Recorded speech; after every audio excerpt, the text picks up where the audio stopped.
Pedicure বা manicure শব্দটির সাথে আমরা সকলেই খুব ভালো করে পরিচিত হলেও এই দুটি জিনিসকেই আমরা সবচেয়ে বেশি অবহেলা করে থাকি। আমরা যতটা আমাদের ত্বক এবং চুলের জন্য ভাবি এবং সেটির যত্ন নেই, তার 1%ও হয়তো আমরা আমাদের হাত ও পায়ে যত্নের জন্য ভাবি না বা করিও না।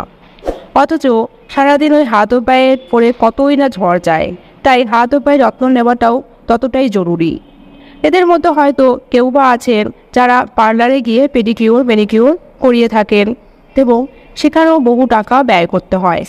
তাই আজকের ভিডিওটিতে আমি জানাবো ঘরে বসেই খুব সহজে কিভাবে পেডিকিউর করবেন, আর ম্যানিকিউর নিয়ে পরের ভিডিও বানাবো যাতে আপনারা আরও ভালো করে বুঝতে পারেন। ভিডিওটি একদম স্কিপ না করে শেষ পর্যন্ত অবশ্যই দেখুন, কারণ স্কিপ করলে হয়তো পুরো ভিডিওটি আপনাদের বুঝতে অসুবিধাও হতে পারে। তো চলুন এবারে ভিডিওটি স্টার্ট করা যাক।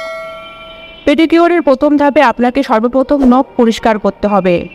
এর জন্য সর্বপ্রথম নখে নেল পালিশ থাকলে সেটিকে নেল পালিশ রিমুভার দিয়ে তুলে ফেলতে হবে। তারপর নিজের পছন্দের শেপের মতো করে নখ কেটে নিন।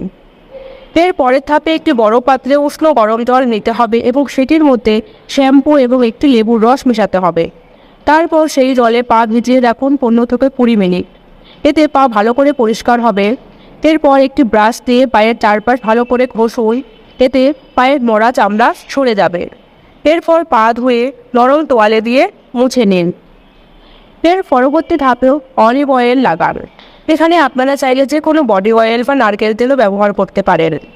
তারপর তেল মাখা অবস্থায় 10-15 মিনিট অপেক্ষা করুন যাতে তেলটি পায়ে পুরোপুরি অবজার্ভ হয়ে যায়। এরপর পায়ে স্ক্রাবারের পালা। এর জন্য লেবুর রস, অলিভ অয়েল এবং চিনি দিয়ে স্ক্রাবার বানিয়ে নিন এবং সেটিকে পায়ে স্ক্রাব করুন। এতে পায়ের কালো দাগ ছোপ উঠে যাবে। স্ক্রাব হয়ে গেলে ভালোভাবে পা পরিষ্কার হয়ে পায়ে ময়শ্চারাইজ লাগিয়ে নিতে হবে, যাতে পায়ের ত্বক মসৃণ থাকে। সর্বশেষে আপনার পায়ের সৌন্দর্য বাড়াতে আপনার পছন্দ মতো একটি সুন্দর রং দেখে নেল পালিশ লাগিয়ে নিন। ব্যাস, আপনার পেডিকিউর কমপ্লিট। তো ফ্রেন্ডস, কেমন লাগলো ভিডিওটি কমেন্ট বক্সে জানাবেন, আর বাড়িতে অবশ্যই একবার এভাবে পায়ের পেডিকিউর করে দেখুন। আর ভিডিওটি ভালো লাগলে লাইক করবেন এবং আমার চ্যানেলটিকে অবশ্যই সাবস্ক্রাইব করবেন। আর হ্যাঁ, আপনারা আমার চ্যানেলের সাথে যুক্ত হওয়ার জন্য জয়েন বাটনে ক্লিক করুন। নমস্কার।